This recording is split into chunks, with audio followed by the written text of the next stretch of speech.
What are your views on evolution? Is it true? All right.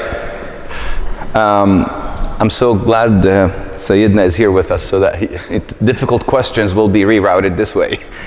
What is my view? My view, I would like to give you my church's view because it's the same. I don't come here to teach my views. I'm a servant in the Coptic Orthodox Church, so whatever I speak, whatever I say, reflects the position of the Coptic Orthodox Church. View on evolution, I'll try to be very brief. If you were to ask me, do you believe in evolution or does our church believe in evolution? Yes, we do. And everybody's going to be silent. And I have to, of course, speak a little more and clarify what I'm saying. What kind of evolution do we believe in? Evolution across species, across types? No, we don't believe in that type of evolution. Do we believe in evolution within the same species, within the same types? Yes, we do. Because it's a scientifically proven fact, we cannot deny the fact that this type of evolution exists. And we can call it, I think you've heard the terms micro, macro, not very scientific, but that's the term, micro and macro. Macro across types, micro within type. This is a very quick response to my views on evolution. This subject is very vast, but I want to say one statement.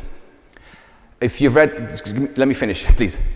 If you've read the book, The Origin of Species by Charles Darwin, you will also understand this conclusion that I've come to. Evolution explains the survival of species. It does not explain the arrival of species. There is one thing that evolution could not answer adequately is where did it all come from? Did you want to add something real quick? Real quick, because evolution is... No. Okay. It's really quick. Actually, there is a lot of parallels between the story of Genesis and the actual genealogical tree of life that we find in our genetic makeup. Now, throughout evolution, we know that all life started within the oceans, and in the same way within the story of Genesis, God created the oceans first, and He drew the land out of the oceans, and He drew the animals out of the oceans onto the land. That's actually completely in line with scientific principles. Perfect. Now, the other thing to bear in mind is that human beings, we have an imperfect concept of time. What we use to measure time is essentially how fast this planet can race 9 other planets around a big burning world gas. So that means it's not, your birthday is essentially how many times you've been able to travel around this sun. It's not actually a representation of time, it's a reflection of what we interpret time to be. So just perfect. Thank you. Thank you for adding that. How do you respond when God is insulted or is denied in a public setting? How do I respond when God is insulted or denied in a public setting? I wish there is one answer that fits all circumstances, but I think one needs to have wisdom to know when to speak, what to say, how to say what they ought to say. So without understanding the context, I cannot give you a specific answer, but I can give you a general response. When God is insulted, we don't want to react the same way Muslims react, because we don't worship the same God, and we will discuss this on Sunday. We want to react with love, and that's what distinguishes us as Christians. So that is the general response to love, and not to feel that you have to defend this God. Because if you speak negatively or curse the Muslim God, they're called to kill you. But if you curse the Christian God, I am called to love you. And in a conversation I had with a Muslim friend, I said, well, this proves that your God is weak. He's expecting you to defend him. My God is strong. He's the one who defends me. So having that in mind will shape your response. If God is all-knowing, why would He create someone who will not go to heaven? Excellent. Very good. Go ahead. This is in question number 4. So if you just waited 2 hours, you'll get the response. My philosophy is this. I don't like to answer questions. I would like to poke holes in the questions to see if the question makes sense. Kind of what I just mentioned to you earlier. So when someone says, if God is all-knowing, why did he create people? He knew very well that they will perish and go to hell. That's actually one of the questions I have in my book. Before we begin the response, let's restate the question. Based on what you just told me, let me just restate the question in a different way. Are you saying, based on what I just heard, are you saying that God should have only created those who will go to heaven? Now, when you position the question this way, you will begin, the faulty logic will begin to emerge. Do you see? Doesn't the question imply that he should have created only those who will go to heaven? But if that's the case, then heaven is not heaven, because we are robots and we haven't chosen heaven. We are just sent into heaven against our will. Is this the God you want? And is this the world you want? Do you see? There are answers to this question, and they are available in the book Timeless Truth and Truthless Times. I have 5 or 6 pages response to this very specific question. Is there not a risk that reversing the burden of proof is not seen as evasive rather than providing a compelling reason to found faith? Excellent. Very good question. Yes, it may seem to be evasive, and I don't want to face the truth because I don't know the answer to your questions. When I say reverse the burden of proof, all of these, by the way, all of these suggestions and tips are to be used with wisdom. In other words, your relationship with the person, the context, the setting, the type of atmosphere you're in, all of this will dictate what you do and when. So don't just use 1, 2, 3 as a program to navigate your relationship with this person. But after I have given a response, if you feel that this is adequate, then ask questions. Or you can ask questions and then give a response. But you have to know when to begin, by asking questions or by giving responses. But wisdom will help you determine which way you want to go. Why is it okay for scientists to say that skepticism is the default position, except when it comes to mainstream religion? Good question. It is not okay. Simply because that is not the case and that is not true. The default position is never skepticism, because those who ask this question have not read history of the world, history of civilizations, and from the very beginning of time, there has always been this need for an object of devotion, object of worship. They just called him different things, but there's an innate need to worship. So skepticism is not the default position. What is our religious view on the Big Bang Theory? Yes, that's a good question. What is our view on the Big Bang Theory? Our view is that the Big Bang does not contradict or deny the existence of God.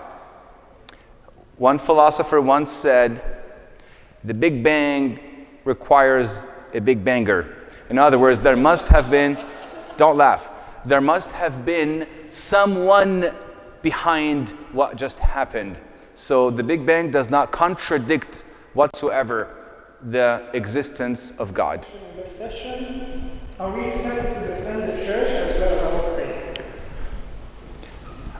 Can you read that question again? Are we expected to defend the church as well as our faith? I think the question implies that there's a separation between the church and faith. So to the questioner, I say this: how do you learn about your faith? From the church. So you're expected to defend the faith taught to you by the church. What is your view on a young earth creation and how we interpret Genesis 1. My view, as I said earlier, my view reflects the view of my church, is that we believe in old earth creationism, not young earth creationism. So we do not have any... perfect. Let me explain what I mean by young earth and old earth.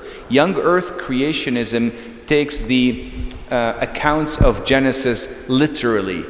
And when it says the creation was the universe was created in 6 days, they literally mean 6 actual days. Old earth creationism believes that those days are segments of time that could extend to millions of years. Evidenced by the fact that the sun was created on the 4th day, so the first 3 days could not have been 24-hour days. So there is no contradiction whatsoever with what science comes up with as far as the age of the universe and the account in Genesis. Please do. I just want to add that we don't want to always be in the mindset that there is a direct confrontation and conflict between faith and science. Because science is the manifestation of God's work on earth. It's not a separate thing by itself. It is the manifestation of God's hand, whether it's in creation or maintenance of the world. And so, as George said, they don't have to be either ors. What we need to do is to look at how to bring both together. Those who want to go into a normal state of choice go for the simple answers. Is it A or B? And that's just the easy way to do it. But we all know life is complex. And we all know the answer to creation generally is a complex one. And so, as George said, what we need to do is to look at how we can look scripturally at the reality of creation and then look at it within our understanding of God. Does God have free will? If yes, will he create evil or can he create evil? Okay. Does God have free will? Yes, he does. Does he create evil? No, he doesn't. Because evil is not created by God. And I can explain it very briefly by saying God created the possibility of evil. We have created the actuality of evil. What do I mean by that? God made evil possible by giving us freedom to choose between God and non-God. We made evil actual by choosing other than God. So evil, as I mentioned earlier, to define evil is to say that it's the absence of good. So God does not create evil, we created evil. Who is Adam? Is he a personality or representation of humanity? Or what? Representation of humanity. Adam. Is he a person? He's both. So when we look at the actual creation, he was created by God. But then as he lived, he started to embody us. And as our Lord came to save us, he was referred to as the new Adam, because then there was a transformation of humanity. So again, there's no conflict. He was created by God, but then became the embodiment of humanity in, as we heard earlier, the conscious and intentional fall from grace, which was through the choice of evil. And that's what we do daily. We choose that. And so he embodies that weakness in us. But as our Lord became the new Adam, he embodies the rebirth, the living again, the resurrection that we can enjoy today, even if we fall. one challenge we have as Christians is that we always start from the conclusion, like God's existence, and then build the premises. What's your view on that? Excellent. I think there's a false assumption in this question because this is not what we did this morning. I did not begin with the conclusion that God exists at all. I began with a search for the truth, a search for where the evidence point. So I begin with my premises, and then I look at what the premises point to. So I think the question assumes something that we don't do. When Jesus took the prophets with him to heaven, when he died, where were they before? Biblical questions. When Jesus took the prophets to heaven, where were they before? They were, I ask His grace to correct me if I'm wrong. They were in a waiting place. I think if the questioner reads the epistle to the Hebrews, chapter 11, they will probably get the answer in this chapter. But they were in a waiting place, waiting for the Redeemer to take them with Him and them to paradise, similar to the place that the right thief went to on the day of crucifixion. There's a difference between what we call heaven or the kingdom of God and paradise, and then what we call hell or the distance from God and Hades. So humanity was in a place of waiting in Hades with the hope of the coming. And that's why even in our hymnology we talk about our Lord descending into Hades and releasing. And so even when we die today, because salvation comes on the day of salvation, we all go and wait either in Hades or in paradise for the day of recompense, and then we'll either enter into the kingdom of God or we won't. I just wanted to one more thing real quick. Do you know why we call bright Saturday bright and joyous Saturday joyous? Because this is the only day that Hades saw the light and saw the joy, because Christ descended to Hades on this very day to release the captives. Many questions about the pain and suffering, like how is all-loving God allow this pain to the innocent people, the young children, all of these? Yeah. Just something quickly that, of course there's pain and suffering. Pain and suffering is not caused by God. It comes through our own fallibility and our own sinfulness. So if I sin against you and cause you to suffer in some way, it's because I have exercised my free will in a wrong way to then cause you pain and suffering.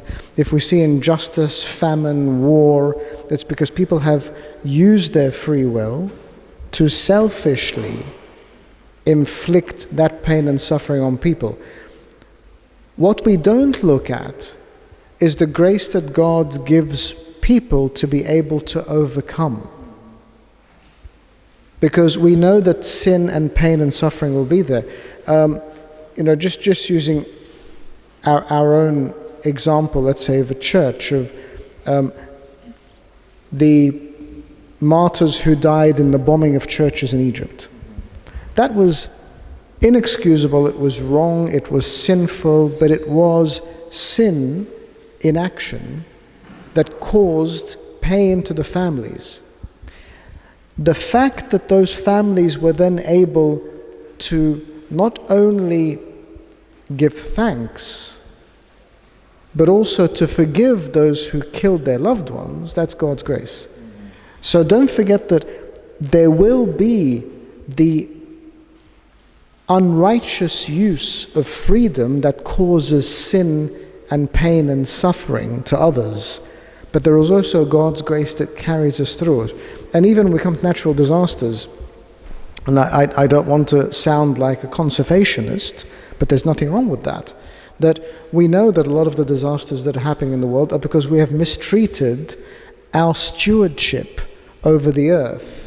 Now, there are some natural disasters that happen, but many of the things that are happening now are not natural. So there is a choice and there is an impact of our own choices in both those examples. But as George said, I think it would be good for us to deal with that in a more complex way at some stage. One question is, why do we have to go through life on earth, the rest of our lives on earth? Why can't we just live in heaven?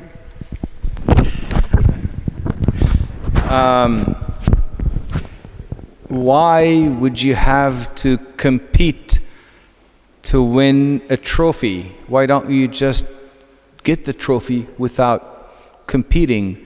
Will the trophy be of any meaning if you just are handed a trophy? Do you see? Not only that, but I think our Lord Jesus Christ wants us to want Him. And our life here in this world is a revelation of our want, our desire to be with the Lord. So He wants us to want Him, and our life reflects just that. I think we need to think outside ourselves when we think about these questions, because for us, of course, we want to be with God. And for us, of course, we're wanting salvation. And when we look at everything we go through in life, it is an obstacle to what we want. And yet, there are many, many millions in the world who don't want salvation, who choose sin, who do not want eternal life, and they make that choice. If there was no choice, they would all be very, very unfairly treated, because they would be forced into a righteousness that they didn't want. And so for us, we fight for a life that we want. But there are others who don't want it. And God would not impose that on anybody. I mean, I would never impose having George sitting by my side here if he didn't want to, because that would be selfish of me. I'd like it, but he might not. And that would be wrong. God would never impose on us to be with Him. And as I said, it's counterintuitive for you and me. But there are many, many in this world, that some of them you yourselves may know, who proactively and intentionally reject God, reject righteousness, reject life. And it is for us as humanity that choice is given. And that, if anything, that exemplifies the fairness of God, not His unfairness. We know that Jesus was preaching the message of peace. How do we explain the wars in the name of Christianity, Crusades?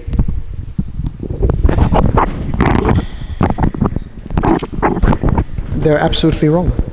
Undeniably, categorically wrong. And we say that until today. We take responsibility for the fact that people have used the name of Christ wrongly for their own ends or for political ends, and that is something we do not make excuses for. And as Christians, the first thing to salvation is repentance and confession of what is wrong. So, and again, one of the things we want to go back to our own Coptic Orthodox Church.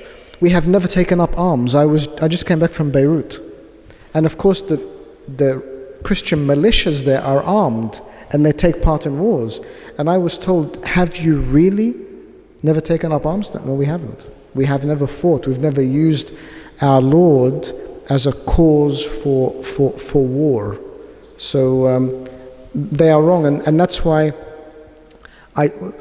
we don't use the term Christendom, because that is of a dominion, it is a political term.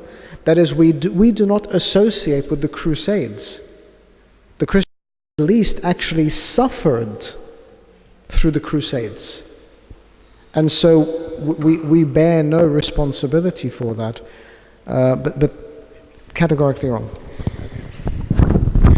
I just will add one statement, is that I think it was said by St. Augustine when he said, "You do not judge a philosophy by its abuse." There are a few questions about the authenticity of the Bible. If the Bible is true, has it been altered at any time, at any stage? No, it hasn't. It hasn't been altered. Well, we have internal evidence for the authenticity of the scriptures, and we have external evidence for the authenticity of the scriptures. So the evidence from archaeology, from history, do point to the authenticity of the scriptures. And not only that, but the evidence for the fact that the scriptures transform lives. I think those who claim that the scriptures, let me just finish. Those who say that the scriptures has contradictions, I believe that they want to say that the scriptures contradicts them, not that it contradicts itself. So thereby they're trying to find reasons for not believing in it. But there has been ample evidence for the authenticity of the scriptures, and we have ample books to speak to that. There's one statistic that I used to know a long time ago, but I don't know anymore. And someone may know it. It's something like that we have, 5,000 manuscripts, 40 authors over 40 generations, across 3 languages and even more, and yet the Bible reads end to end. And that can't be haphazard. Having that level, and don't forget also that the Bible, some people use this as a criticism, saying, but the Bible wasn't written until hundreds of years after. And yet we all know that it is the oral tradition throughout not only the church or faith, but even politically. It's how generations kept going, telling generation to generation. And even through oral tradition and writing in languages and contexts and cultures and over generations, and yet you have a succession, a line that goes through the Old and New Testaments. Of course, now the differences we find are usually when we're trying to fuse or read sections in isolation, or picking out one section and trying to compare it to another directly without looking at the whole context. So I think it's very important to look at it's a holistic book. If you're reading a novel, if you're watching a film, you could see one scene that totally contradicts another. But when you look at the holistic story, it all fits. And not to add to what His Grace said, because it's comprehensive, but when someone asks me, what do you believe in the scriptures, I say that it was inspired by the Holy Spirit, canonized by the church, interpreted by the fathers, lived by the saints. Inspired by the Holy Spirit, canonized by the church, interpreted by the fathers, lived by the saints, and that's my belief in the Holy Scriptures. I think from your answers you were able to answer another question, which was saying, how can we justify the things that are said in the Old Testament that could contradict the one in the New Testament, i.e. eye for an eye? Would you like to further contemplate on that, or was the previous answer enough? Just very slowly, God knows His humanity, and He deals with us in progression. He knows that we are progressing through a development. And so it's well known that the eye for an eye was that so people didn't kill each other. So keep your revenge reciprocal, but be civil about it. But then in the New Testament it was actually no, not at all. You love your enemy, even your persecutor. And so it's a progression. It's like making a piece of wood. It's a very rough bit of tree that has splinters, and you start to polish it, and put it on the lathe and shape it and then lacquer it and shine it up, and that goes through stages. And humanity has gone through those stages.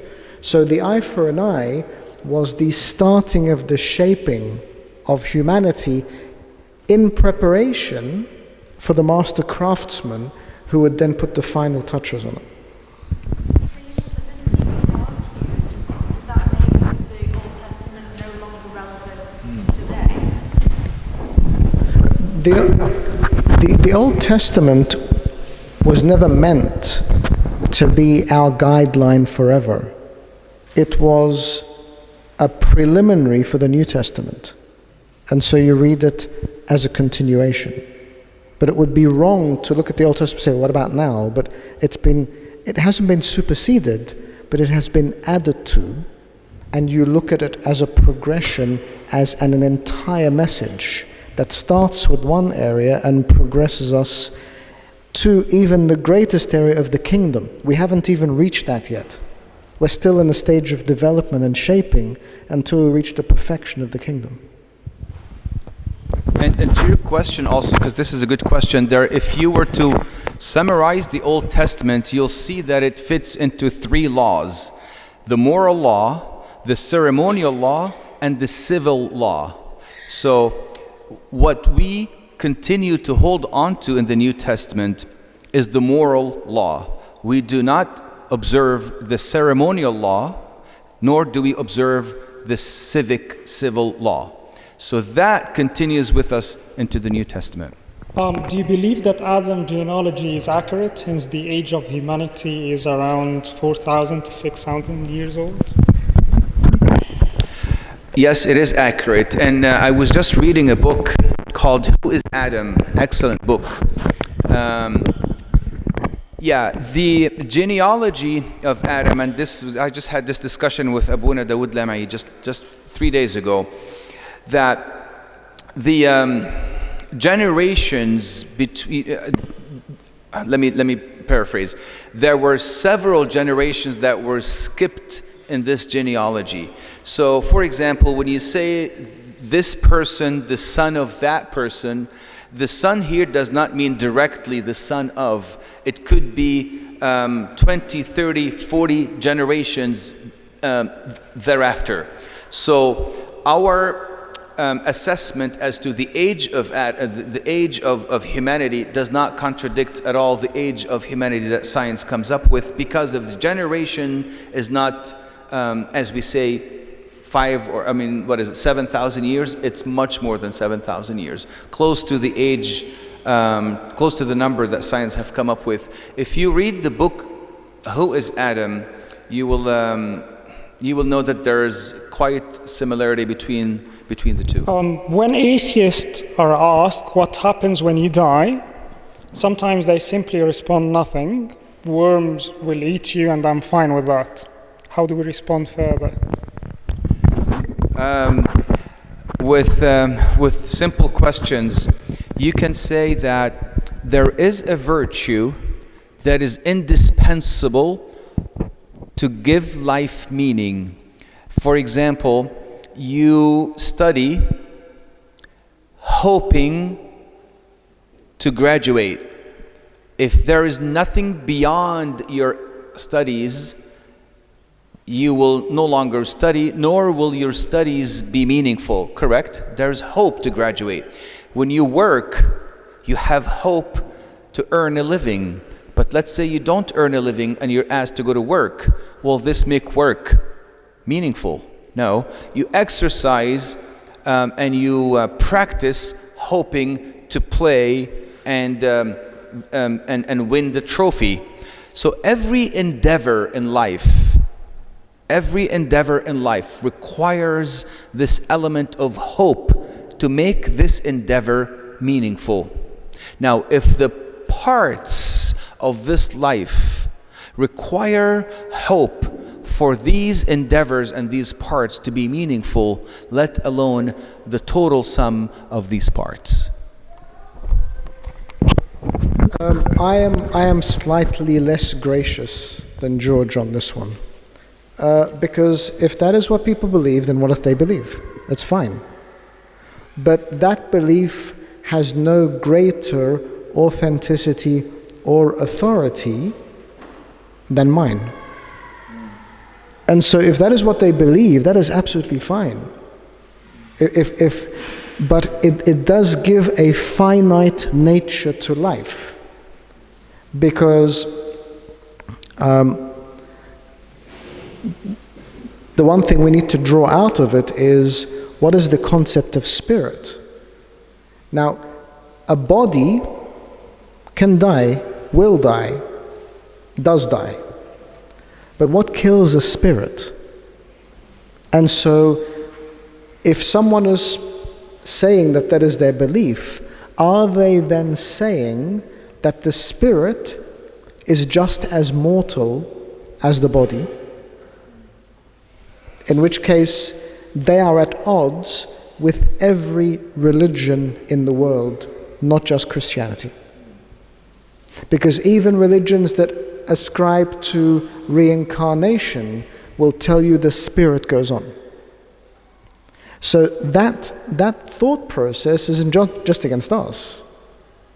It is against any religion or belief that says that there is a longevity and immortality to the spirit. But again, when you're having these conversations, you need to be robust.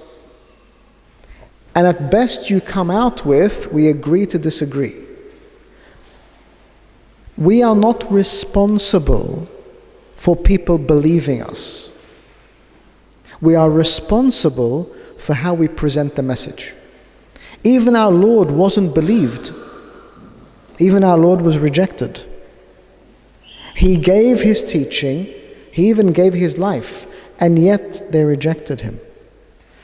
So be confident in what you believe and in how you present it, and if others differ with you, so be it.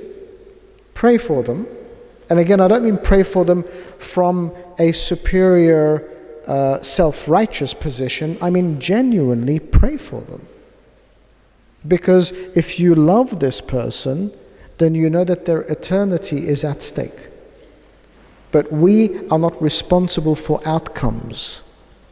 Neither are we responsible for judgment. That's God's domain. But we know what we know and we believe what we believe, and that's where we should stand regardless. How come science and Christianity correlate and agree, yet Christianity is so widely criticized? So why do we have to always defend our faith to the point where we have created a branch defending our faith?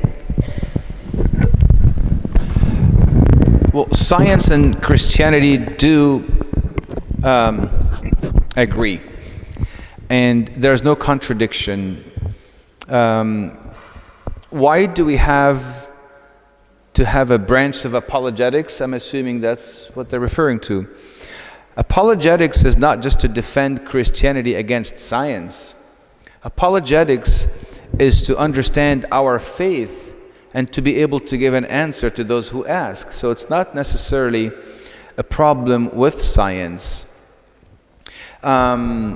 Science can only be, or I should say, scientists can only practice science by holding presuppositions and assumptions of a God who created this universe. So if I am a scientist, I have to hold certain assumptions that the world is rational. I am rational, the world is orderly, that the universe exists, that morality exists, and so many other factors that exist as well.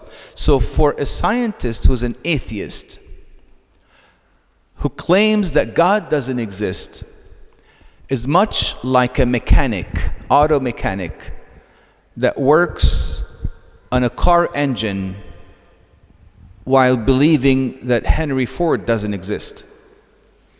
So if there were no God, there would be no universe. If there were no universe, there would be no nature and no science to study this universe. So Science and faith do not contradict, they complement. There's so much that we can say about science and faith, but I think this probably is a concise answer to your question. I think if I understand your question, the questioner came properly as well. It's that if they do agree, why is faith, religion so criticized, Christianity in particular? It is criticized because science deals with facts, whereas Christianity deals with ethics and morals and life. No one is really offended by the fact that Jesus lived or didn't live. The offense is what that means to people today. So if it's just a matter of us saying, Christ lived factually, and we're not going to condemn anything or speak to anything or defend anything, no one would have any problem with us at all. But it is because Christianity is countercultural in the way it promotes life and ethics and choice that it's attacked. But having said that, science is attacked. So when science comes out and speaks about conservation, people will attack it because science has said that we are destroying our world. And so people say, no, we don't need to stop using fossil fuels. And others will condemn science if it doesn't say enough. Condemnation comes when it touches our lives. But when it's arm's length, no one really cares. So as long as living as a Christian is impacting life choices, both yours and others, then it will continue to have an impact. But if it's arm's length, people don't matter. Do you want to pick up on that?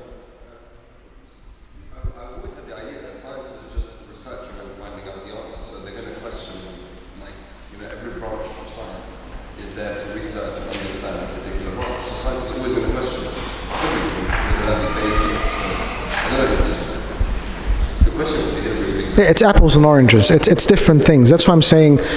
But the minute science crosses over to tell you how you should live your life, it'll be criticized. Right. That's the difference. It's no longer just research. It has an impact on you directly. And at that point, people say, no, nothing to do with me. Don't get involved with my business. I will live the way I want to live. And they will start to criticize that. We are born Christians. Why are there other people who are not born Christians? Why do we have this advantage? And what would happen to the other people who didn't know anything about God or didn't hear the message of the Bible? Very good question. And to the questioner, I ask him or her to open the Bible to the Gospel of Luke, chapter 13, verses 21 to 23. Our Lord Jesus Christ, well, it's a two-part question. Let me begin by answering the first question. Why are we Christians and others are not? I think, why are we born Christians and others are not? So the question is, what's going to happen to those who are not Christians? But we have the advantage over them. We have the advantage over them. I heard this answer from His Grace 6 or 7 months ago. And I loved it, and I use it all the time. Our birth will determine the beginning, but will never determine the end. You mentioned that in last year. So we are privileged and honored, and I say privileged with this faith. We began with it, but it doesn't necessarily mean we're going to end with it. To the other question, what's going to happen to those who have never heard of Christ? I say that this question was asked to the Lord Jesus Christ. And if you look at Luke 13, 21 and 23, the Lord Jesus Christ was asked this question: Master, will few, if I'll get the actual text.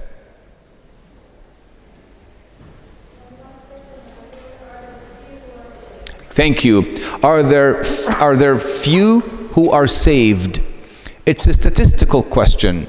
How many will be saved? 20%? 50%? A lot will be saved? Few will be saved? So the Lord Jesus Christ was expected to give an answer and say, I think there will be 78.5% who will be saved, or 22.8% who will be saved. To the questioner, the Lord replied and said what? Strive to enter through the narrow gate. So the answer simply is, it's none of your business. It's my business. I am the judge, because the kingdom of heaven belongs to me. Do you know what kingdom means? The dominion of the king. That's what it means. So I am the king of the kingdom. I decide who will go, who will not go. You just need to mind your business and strive to enter. Questions like that imply that we are more compassionate on these people than the Lord himself. He died for them, you didn't. So we trust in his mercy and his justice. We leave it at that, and we occupy ourselves with his kingdom, and we should stick to that. Thank you. 2 points. First is, just because we've been given something of value doesn't mean we're going to make use of it. You and I have been given Christianity in our faith. You and I know that there is a cost to sin, and that is death. And yet we sin every day at the risk of death. So the fact that we were born into Christianity obviously makes no difference to us. It's not an advantage. It's actually a disadvantage, because we know, so therefore we are accountable. You know, how many times have you thought, I wish I wasn't Christian, because then I wouldn't have to do X, Y, or Z. So actually it's not an advantage, it's a disadvantage. Having said that, I know many people who have crossed over from religion to religion, whether it's to Christianity or away from Christianity. So that option is always there. The fact that you've been born into something doesn't mean you'll stay there. You know, 50 years ago you could have been born, lived and died in the same village and know absolutely nothing of anything else. That's not the world we live in anymore. People know everything about everything, and the internet is there and the web is there, even for the most isolated. You have people crossing continents and moving and being exposed. The fact that you were born a Christian today doesn't mean you'll continue to live as a Christian, and doesn't mean you won't be exposed to other religions. Your choice from that point is your choice. But people choose to live in their faith or leave it on a daily basis. And secondly, as I just want to reiterate what George said, and this is one verse that always gives me comfort. I make far too many decisions in my life, right? And I don't need to make any more decisions. When I put myself into a position of, will this person be saved? It's a traumatic place for me to be in. Of course the answer is, I wish they were. But the reality is, it's not in my hands. The reality is, that is in the hands of God. Now, whether it's George, Abuna, myself, or anyone else, we can speak of rules, not exceptions to rules. Right? We can speak of the known fact and not the exceptions. So in my situation, I may say there is a blanket rule. So today we said we're going to have 5 talks, so on and so forth. During the course of the day, I saw George getting tired. We spoke as a committee. I was able to make a decision, an exception, saying, you know what, let's cut it down. That's within my gift, within my remit. I could do it, and I made that judgment based on my love for George, my respect to what the committee's done, my respect for you. It was my call to make. We can sit and philosophize and pontificate as much as we want about who is going to get into heaven or not.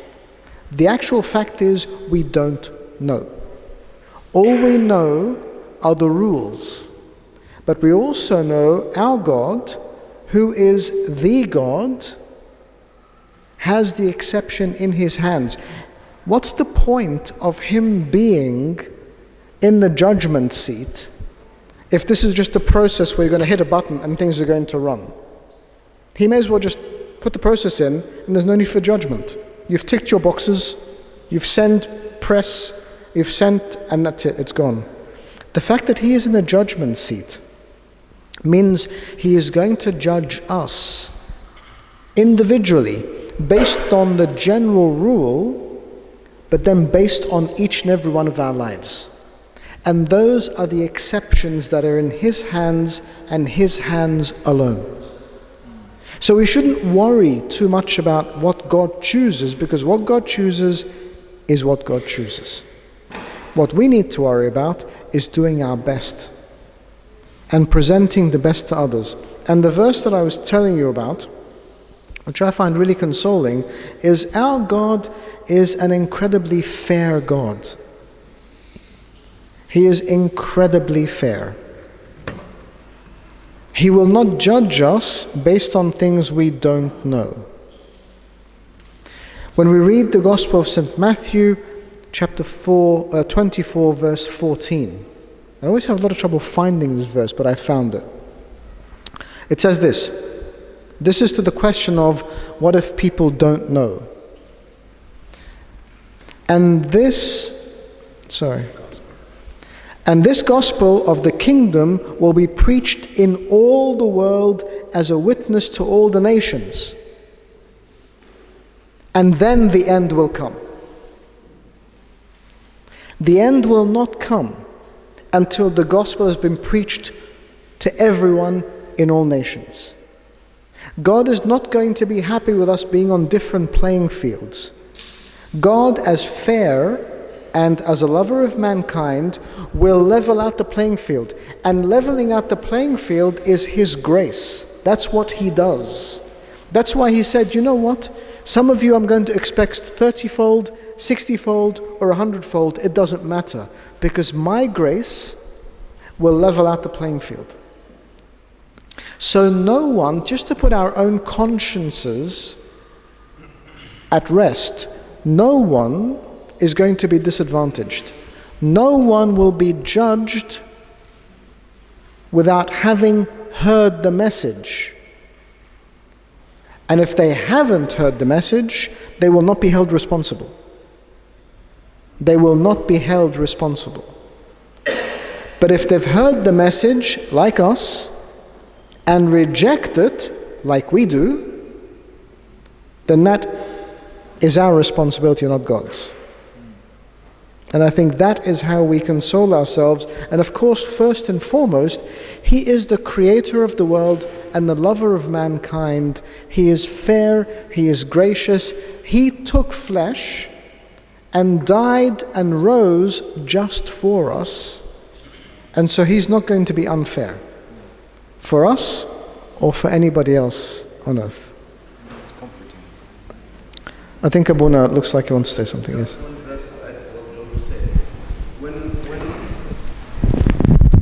Just John 21, the end of the chapter, when our Lord is talking to Peter and say that, he told Peter, he said to him, yes, Lord, you know that I love you. He said to him, tend my sheep. He said to him the third time, Simon, son of Jonah, do you love me? He said, yes. And then he repeated that 3 times. And he said to him, Lord, you know all things, you know that I love you. And then Jesus said to him, feed my sheep. Then he spoke to him again and said, follow me. And then he asked him about John. He said, what about John? He said, when you are old, you will be led by somebody else. So he started to ask about John. And Jesus said, if I will, that he will remain till I come, what is that to you? You follow me. So, malaksh da'wah. It's not your business what I'm going to do to your brother, but you follow me. That's it. So I think this will add to what you said. Just be confident in the love of God for yourself and for everyone you care about. But also know that you have a responsibility to live according to that love for yourself and for everyone you care about. Why do you think atheist books such as God Delusion, Sapiens, Homo Deus are selling by the millions? Do you think we need to read them as Christians? Good question. Do we need to read books written by atheists like the God Delusion and others? Yes and no. I do not recommend reading these books if you're not in the field of apologetics, if you're not equipped, if you do not have good discernment strategies to discern what is right and what is wrong. I think I would leave these books to those who are immersed in the field of apologetics, because you are running a big risk by reading these books without having solid foundation. Can't a desire to be joyful be attributed to biology or nature rather than an indication that we have a purpose given by our Creator? Very good question. The fact that, or the emotions of joy, you say, are attributed to biology. The person who asks this question equates, or I think may have a skewed definition of joy. Joy is intrinsic. If you equate this to biological functions, then I must feel this joy when I have a nice cheesecake or a nice steak or what have you. But that is not the joy I'm referring to. This is fleeting moments of happiness, but joy is intrinsic. Because it's intrinsic, it cannot be a product of biology. Atheists would debate that a God who creates people to play characters in his story is a selfish God. How would you respond to that? Excellent. God created people as characters in his story. He did not withhold their freedom to be whatever, to play whatever role in the story.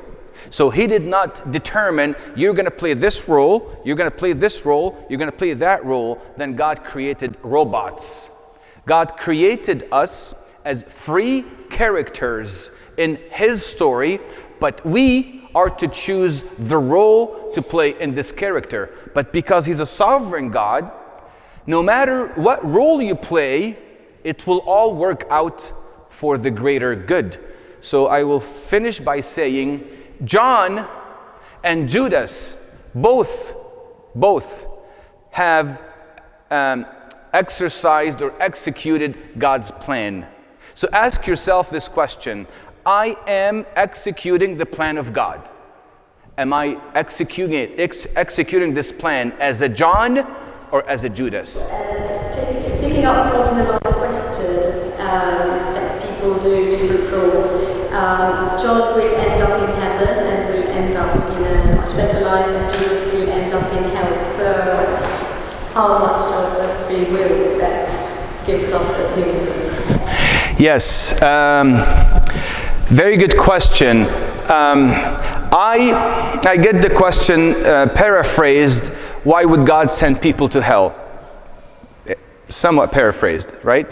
And the response would be that God doesn't send anyone to hell. Those who are to be in hell have chosen to be there. There was one philosopher who said, I imagine that the gates of hell are locked from the inside. They want it to be there. And I love this expression that C.S. Lewis said. Listen to what he said. He said, I imagine that there are two types of people at the end. Two types of people at the end. Those who have said to God, all along, thy will be done. And those to whom God will say at the end, thy will be done. Do you see? Those to whom God said, thy will be done, and those who said to God, thy will be done, and those to whom God says, thy will be done. So it is our will to actually say, I don't want you, God. But let me just say something in addition to that. Here in our human interactions, if I want to be your friend, what's your name? If I want to be Miret's friend, and she refuses, and I try again, and she refuses, I'll say, you know what? Well, forget you, Miret. If you don't want me, I don't want you. That's our human interactions. That's not how God works. So for those who rejects God, God doesn't say, well, zambak ala gambak, okay, fine. If you don't want me, I don't want you either. That's not our Lord. He continues until the last breath of this person to knock at the door. You know why? Because he died for him. He loves him and he wants him. But because God is a gentleman, he will not force him or her to live with him against their will. I suppose that those who are in hell will sing this song with Frank Sinatra. I did it my way. I think the one thing we need to come out of this with is, and it's one thing I've learned, it's whenever we do anything, to make it first and foremost about ourselves, not about others. So we are talking about sharing our faith, sharing our experience, giving of ourselves. We're saying we're doing all of that. But in actual fact, and it's something that I just tweeted out yesterday, we can't introduce people to our faith if we don't first live it. And we can't introduce people to Christ until we first genuinely love him. Because why would you introduce people to someone you don't know, or you don't love, or you don't care about? And so we have all of these things. All of these wonderful things we've seen portrayed are things we have. And we speak about sharing them, and yet we don't actually make use of them personally. So the starting point is to make this about us. And if we've fallen short, George has been speaking about if you speak to these people, or those people, or unbelievers, or people who reject, and yet there is an element of that in each and every one of us. And we would be unfair if we didn't accept and acknowledge that there is an element of that in each and every one of us. And we need to accept it and then address it for ourselves. And then when we do that, we become better equipped to share with others. And so the journey, as we said earlier, our Lord had a very systematic approach to ministry. He said to the disciples, you will receive power, because he knew they didn't have any of their own, from on high, because it could only come from him when the Holy Spirit descended upon them, and then, very clear mandate, witness to me in Jerusalem, Judea, Samaria, and the ends of the earth. If our hearts are not for God first, then we cannot introduce others into his kingdom. Otherwise, people see through it. People can see through false prophets. And while we're not going to be false prophets, we're going to be ones who are not really invested because we don't really believe.